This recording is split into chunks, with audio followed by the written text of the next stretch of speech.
So guys, for the first step, you want to head over to search and type in edit power plan. Click on it.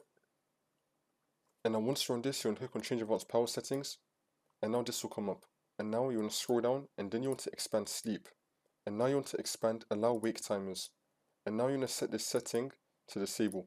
And then click on OK. And now for the next step, you want to head over to search and type in view advanced system settings. Click on it.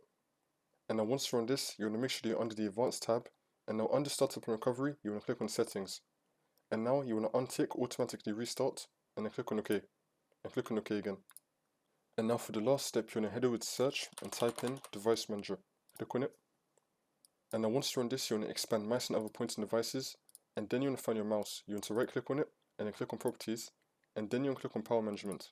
And now you want to untick allow this device to wake up the computer. Click on OK.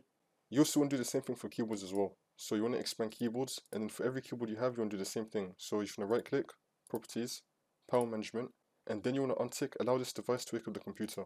And then click on OK. Repeat that for all of them to come up. Now you just want to restart your computer and then the problem should be fixed.